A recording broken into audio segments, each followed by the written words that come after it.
नितिन, ध्रुव, रिया और वर्षा ये चारों कॉलेज के टाइम के दोस्त थे और कॉलेज के बाद सब लोग अपनी जॉब में इतने बिजी हो गए कि एक दूसरे से मिलने का समय ही नहीं मिला। न्यू ईयर आ रहा था तो सबने मिलने का प्लान बनाया और डिसाइड किया कि नया साल कश्मीर की वादियों में ही मनाएंगे। नितिन के पास अपनी गाड़ी थी तो रात को उन्होंने कश्मीर का सफर तय करना शुरू किया और अगली सुबह तक कश्मीर पहुंच गए। 31 दिसंबर का दिन था। वो बस रात को होने वाली न्यू ईयर पार्टी का इंतजार कर रहे थे। यार, कश्मीर तो सचमुच स्वर्ग है। यहाँ की सुंदरता देखकर तो मैं मंत्रमुग्ध हो गया हूँ। यार, पहाड़ी इलाके जितने सुंदर होते हैं वहाँ पर भूतों की घटनाएं भी उतनी ज्यादा होती है। मैंने सुना है कि कश्मीर में बहुत सी ऐसी जगह है जहाँ पर हमेशा लोगों को छलावा होता है और उस छलावे में फंसकर लोग मारे जाते हैं। अरे यार, तू क्यों हमें डराने की कोशिश कर रहा है? हम यहाँ पर न्यू ईयर सेलिब्रेट करने आए हैं, ना कि तेरी भूतिया कहानियाँ सुनने। अरे मैं तो बस सच बता रहा हूँ, तुम्हें नहीं मानना तो मत मानो। वो सभी न्यू ईयर की पार्टी के लिए कश्मीर में एक कैंपिंग साइट गए। वहाँ पर पहुंचकर उन्होंने अपने टेंट लगाए और बॉनफायर जलाने की तैयारी की। वो सभी बॉनफायर जलाकर उसके पास बैठ गए। तभी नितिन ने कहा, यार मैंने सुना है कि कश्मीर की लड़कियां बहुत सुंदर होती है। पहाड़ी लड़कियों की खूबसूरती कुछ अलग ही होती है। काश अभी मेरे पास कोई पहाड़ी लड़की आए और बोले कि तुम कितने अच्छे हो, मुझे तुमसे शादी करनी है। भाई, रात के 12 बजे किसी लड़की का तो पता नहीं, लेकिन कोई भूतनी जरूर तेरे पास आ सकती है। जब देखो तब फालतू की बातें करता रहता है। अच्छा बेटा, मैं फालतू की बातें कर रहा हूँ, तू तो जैसे बहुत समझदारी वाली बातें करता है ना। यार, वर्षा के सामने ज्यादा सीधा बन रहा है। अच्छा तुम लोग बैठो, मैं अभी आता हूँ, बहुत जोर की लगी है। अरे रुक, अपने साथ माचिस लेकर जा। कोई छलावा मिल गया तो अपने साथ ही ले जाएगा। अरे तो बंद करना अपनी बकवास यार, अभी आ रहा हूँ बस मैं। ध्रुव ने कश्मीर में होने वाली कई भूतिया हादसों के बारे में सुना था, इसलिए वो बार बार सबको सावधान कर रहा था। लेकिन नितिन ने उसकी बात नहीं सुनी और बिना माचिस को अपने पास रखे झाड़ियों के बीच चला गया। वो जैसे ही वहां से वापस आने लगा तभी उसे वहां पर एक लड़की के रोने की आवाज सुनाई दी।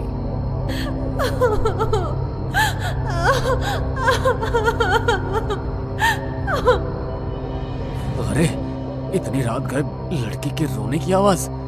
कहीं सचमुच यहाँ पर कोई छलावा तो नहीं है? जल्दी से निकलना पड़ेगा।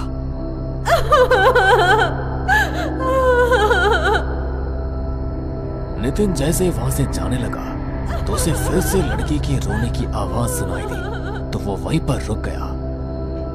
अरे अरे, फिर से वही आवाज। लगता है सच में कोई मुसीबत में है। हाँ, मैं मुसीबत में हूँ। तुम इस तरह अचानक से मेरे सामने कैसे आ गई? अभी तक तो यहाँ पर कोई नहीं था। मेरी मदद करो। मैं तो बहुत समय से यहाँ पर किसी की मदद का इंतजार कर रही हूँ। अंधेरे की वजह से आप मुझे देख नहीं पाए। मैं बहुत मुश्किल में हूँ, प्लीज मेरी मदद कर दीजिए। शहर से आए हुए कुछ लड़के मेरे पीछे पड़ गए थे। बड़ी मुश्किल से अपनी जान बचाकर भागी हूँ। यहाँ पर अकेली रहती हूँ, कोई ऐसा है भी नहीं जिसके पास मैं मदद के लिए जा सकूं। आप मुझे अच्छे इंसान लगते हैं, आप मेरी मदद करेंगे ना? हाँ, तुम चिंता मत करो, तुम मेरे साथ चलो, तुम्हें कोई खतरा नहीं है।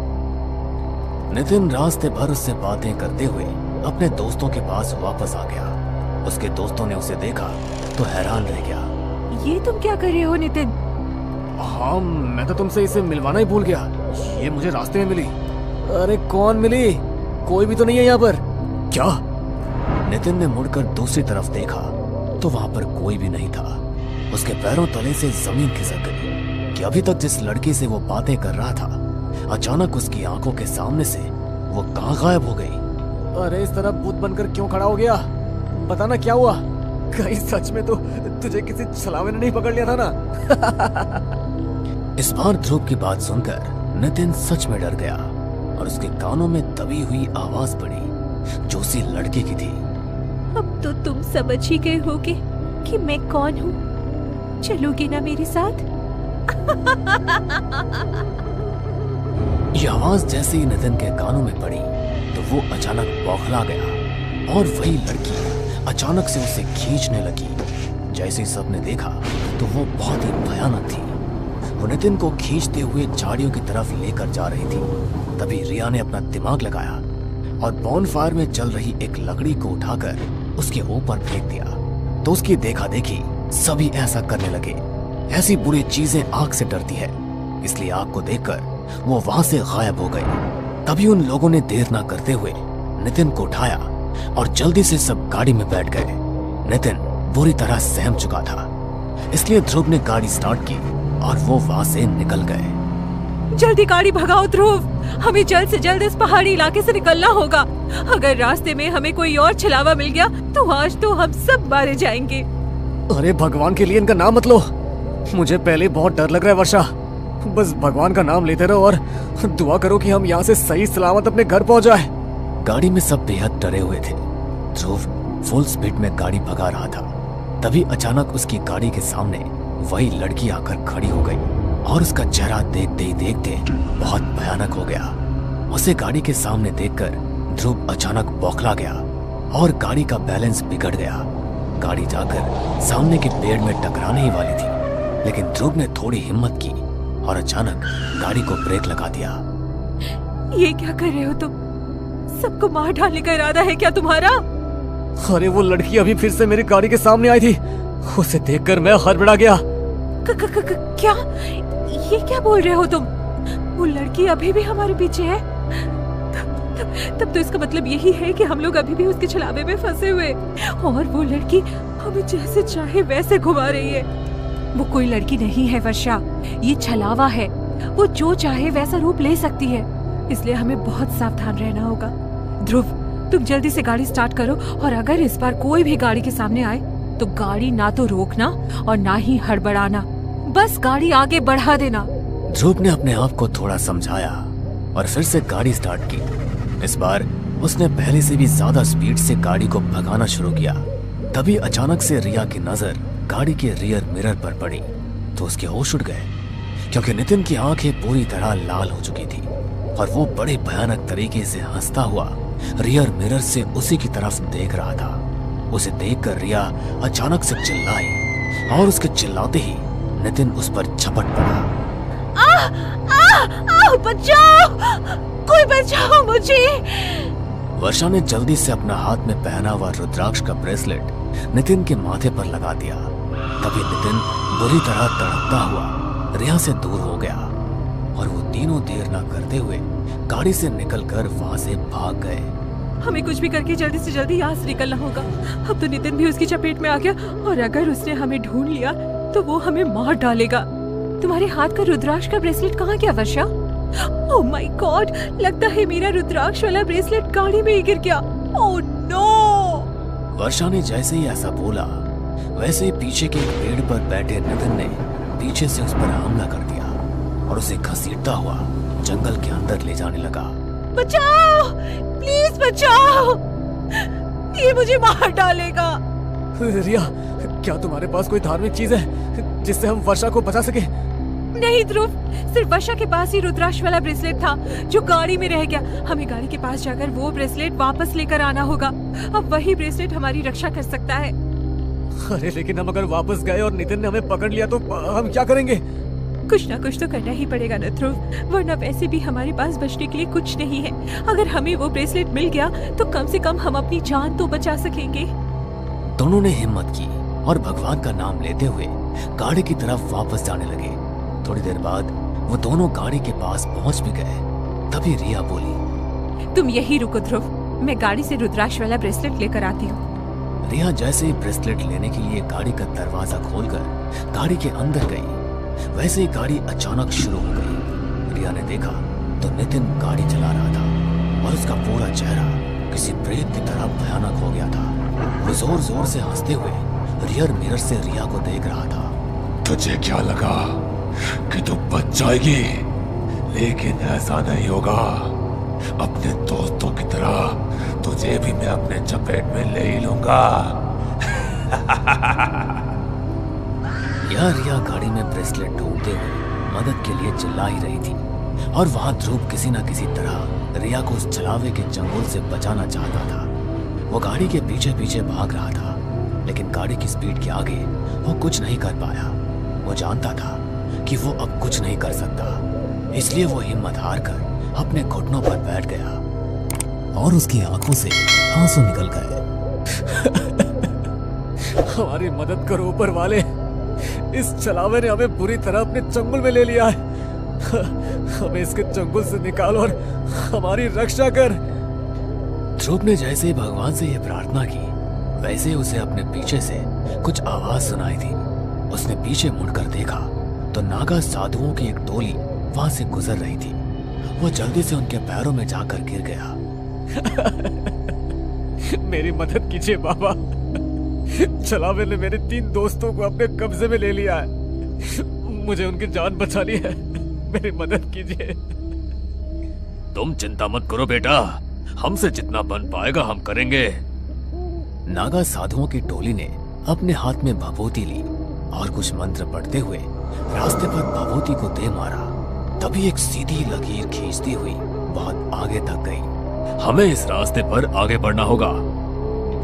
ध्रुव जल्दी जल्दी नागा साधुओं के साथ उस रास्ते पर बढ़ने लगा तो देखा उसकी गाड़ी एक जगह पर आकर रुक गई है। नागा साधु ने फिर से भभूति को अभिमंत्रित करके गाड़ी पर छिड़क दिया तो एक काला धुआं गाड़ी से निकलकर जंगल के अंदर जाकर समा गया। उन्होंने गाड़ी का गेट खोला और नितिन और रिया पर भी भभूति छिड़की और उन तीनों को अपने साथ अपने आश्रम ले गए। आपका बहुत बहुत धन्यवाद बाबा, आपकी वजह से आज हम तीनों सुरक्षित हैं। लेकिन हमारी एक दोस्त वर्षा अभी भी लापता है, हमें उसे ढूंढना होगा। मैं जानता हूँ बेटा कि तुम्हारी एक और दोस्त लापता है, लेकिन मुझे बड़े खेद के साथ कहना पड़ रहा है कि वो अब जिंदा नहीं है। छलावे ने उसे अपनी चपेट में लेकर खत्म कर दिया। तुम उसके लिए दुआ करना कि भगवान उसकी आत्मा को मुक्ति दे। नागा साधु की बात सुनकर उन तीनों की आंखों में आंसू आ गए, क्योंकि उन्होंने अपने एक बहुत अच्छी दोस्त को खो दिया था। नागा साधु ने दिन के समय ही उन्हें वहां से रवाना कर दिया। वो अपने घर तक सही सलामत पहुंच गए, लेकिन अपने दोस्त को खोने का मलाल हमेशा के लिए उन सब के दिल में रह गया।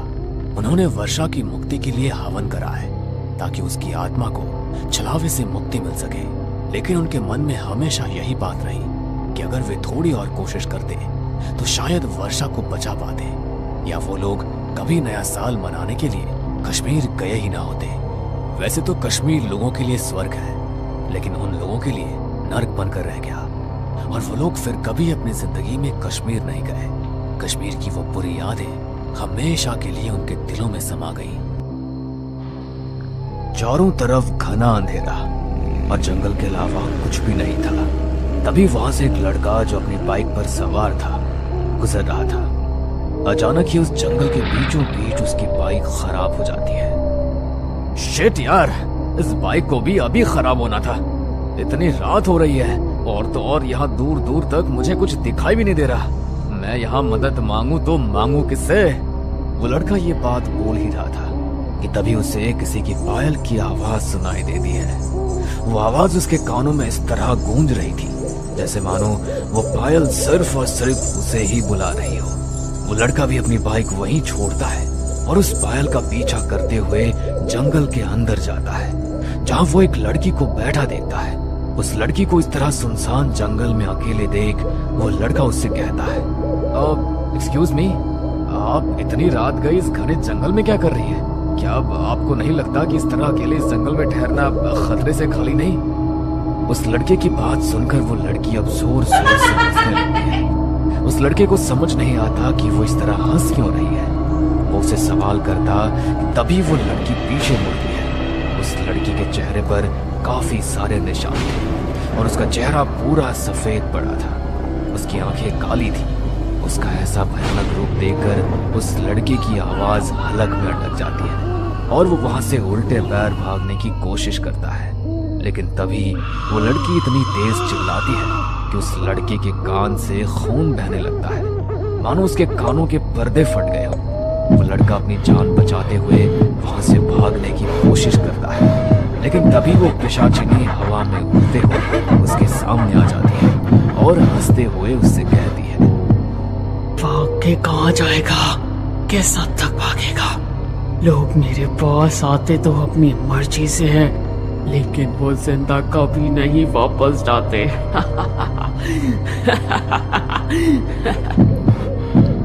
वो लड़का कुछ बोल पाता उससे पहले ही पिशाचिनी उस लड़के के ऊपर चढ़ जाती है और अपने गहरे नुकीले दांतों को बाहर निकालकर उसके गर्दन पर चुभाकर उसका खून चूस लेती है। इस तरह वो लड़का अपनी जान से हाथ धो बैठता है। उसका पूरा शरीर पीला पड़ चुका था और वो वहीं ढेर हो जाता है। तभी वो पिशाचिनी उसका पैर पकड़कर खींचते हुए उसे हाईवे पर फेंक देती है। ये कहानी है सीलमपुर गांव की, जहां रात के समय कोई भी बाहर नहीं निकलता था, क्योंकि ऐसा माना जाता था कि रात के समय उनके गांव में एक ऐसी चीज भटकती है जिसकी कल्पना शायद किसी गांव वालों ने नहीं करी थी। पर क्या गांव पर किसी की बुरी नजर लगी थी या किसी और का ही साया था, ये तो हमें इस कहानी में ही पता चलेगा। सीलमपुर गांव में विवेक नाम का एक लड़का अपनी माँ सुनीता और भाई विक्रम के साथ रहा करता था। ऐसे ही एक दिन, माँ आज मैं शहर जा रहा हूँ और मुझे आने में थोड़ा लेट हो जाएगा, इसलिए तुम मेरे लिए रुकना मत और खाकर सो जाना। ये बात तो ठीक है विवेक, लेकिन अगर तुझे लगा कि तुझे आने में रात हो जाएगी तो एक काम करना, शहर में कहीं रुक जाना, क्योंकि रात के समय हमारा गांव सुरक्षित नहीं है। ये तुम अच्छे से जानते हो। क्या माँ कैसी बात कर रही हो आप? ऐसा कुछ नहीं है। अच्छा मैं चलता हूँ। इतना बोलकर विवेक शहर के लिए रवाना हो जाता है और शहर में अपना काम खत्म कर घर आने लगता है। पर उसको घर आते आते शाम हो जाती है, लेकिन अब भी उसका गांव 10 किलोमीटर दूर था।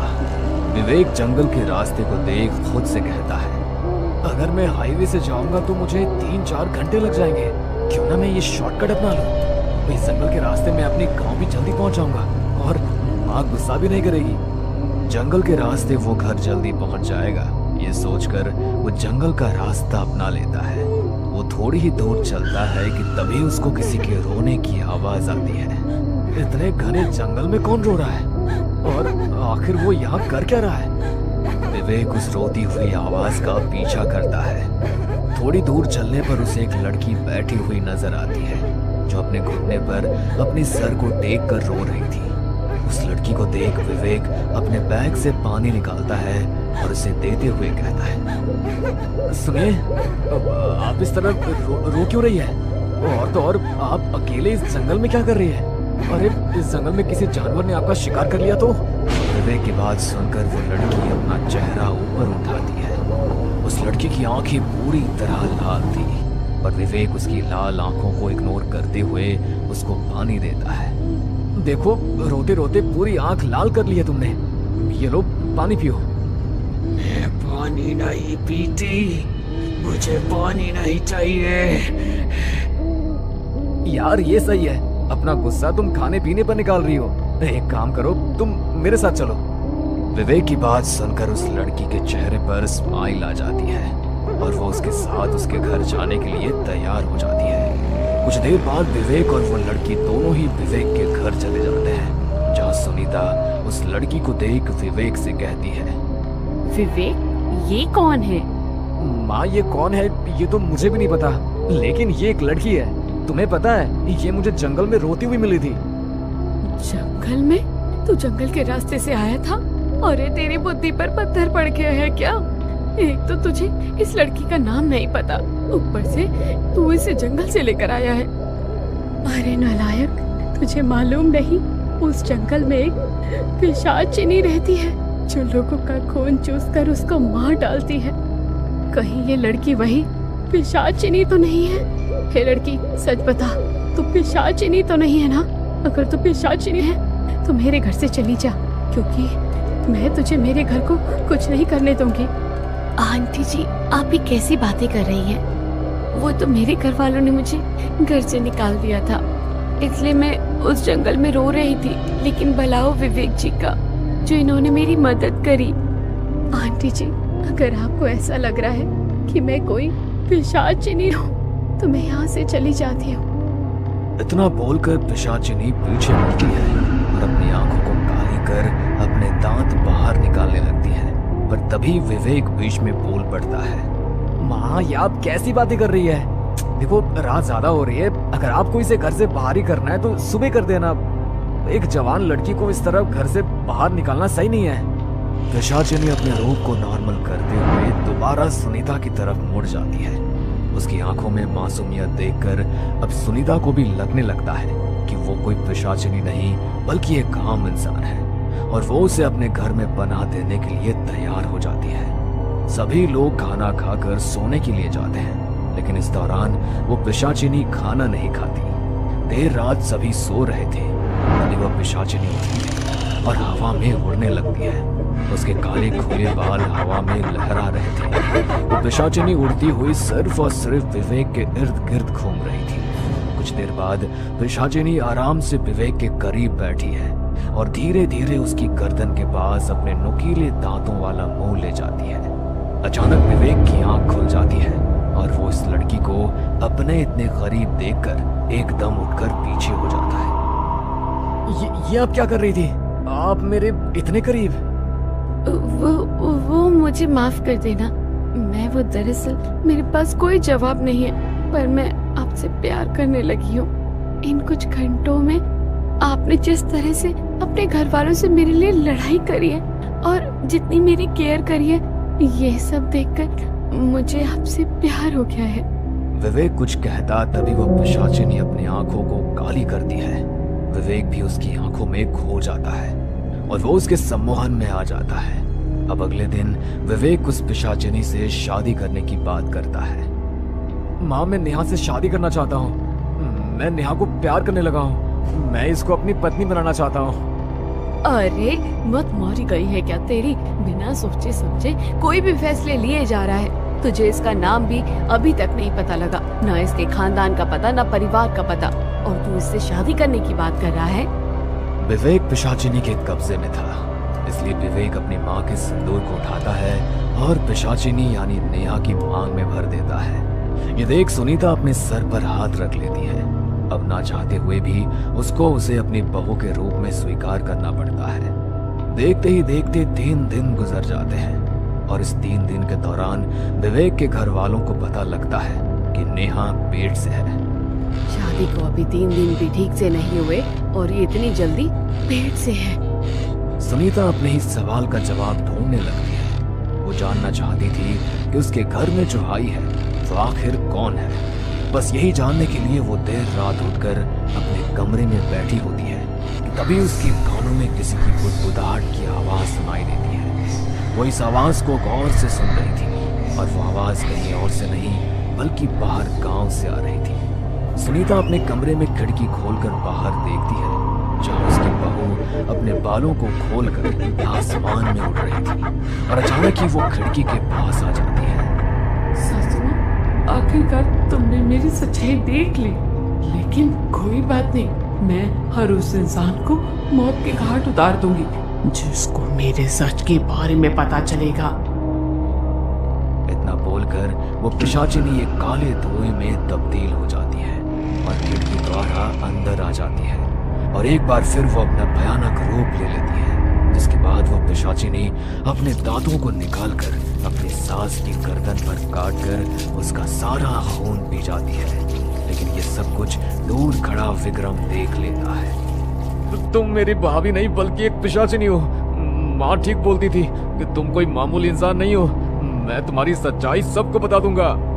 मेरी सच्चाई तू तब बताएगा ना जब तू सच बताने के लिए जिंदा बचेगा। विक्रम जैसे ही पिशाचिनी की ये बात सुनता है, वैसे ही वो अपने कदमों को अपने भाई के कमरे की तरफ दौड़ाता है और भागते हुए अपने भाई के कमरे में जाता है और अपने भाई को सब कुछ बता देता है। ये जानने के बाद विवेक को जरा सी भी हैरानी नहीं होती। मैं जानता हूँ विक्रम कि नेहा कोई आम इंसान नहीं बल्कि एक पिशाचिनी है। पिशाचिनी भैया, अगर आपको ये सब कुछ पता था तो आपने हमें कुछ बताया क्यों नहीं? हम लोग गांव वालों के साथ मिलकर इस पिशाचिनी का कुछ। विक्रम आगे कुछ कहता, उससे पहले उसकी नजर विवेक की गर्दन पर जाती है, जहां उसकी गर्दन पर पहले से ही दांत के निशान होते हैं। वो दांत का निशान देख विक्रम को ये समझते देरी नहीं लगती कि उसका भाई भी कोई मामूली इंसान नहीं बल्कि एक पिशाच बन चुका है। भैया मैं समझ गया। इतना बोलकर विक्रम वहां से भागने की कोशिश करता है, पर तभी विवेक उसका पैर पकड़कर खींच लेता है और विक्रम वहीं गिर जाता है और उसके पैरों पर विवेक काट लेता है। लेकिन फिर भी विक्रम हिम्मत नहीं हारता और एक बार फिर उठकर भागने की कोशिश करता है और इस बार वो भागने में कामयाब भी हो जाता है और वो अपने सभी गांव वालों को इकट्ठा कर सभी को सब कुछ सच बता देता है। ये जानने के बाद सभी गांव वाले अपने हाथ में आग की मशाल लेकर आते हैं और विक्रम के घर को जला देते हैं। विक्रम के घर में विवेक और वो पिशाचिनी जल रहे थे, पर तभी वो पिशाचिनी अपने पेट पर एक जादू करती है, अपने पेट से अपना बच्चा निकालकर बाहर की तरफ फेंक देती है और इस तरह उन दोनों का अंत वहीं हो जाता है। लेकिन क्या सच में ये अंत था या यहाँ से शुरुआत थी एक नई कहानी की? हमें पूरा यकीन है दोस्तों कि आप लोगों को ये कहानी जरूर पसंद आई होगी। अगर आपके साथ भी कुछ ऐसे अनकहे किस्से हो चुके हैं तो प्लीज हमारे साथ शेयर करें, हम जरूर अपने चैनल पर उनको दिखाएंगे। हमारी ईमेल आईडी नीचे डिस्क्रिप्शन बॉक्स में दी गई है, तो प्लीज हमारे वीडियो और चैनल को शेयर एंड सब्सक्राइब करें और बने रहे हमारे साथ ऐसे ही अनकहे किस्से और कहानियां सुनने के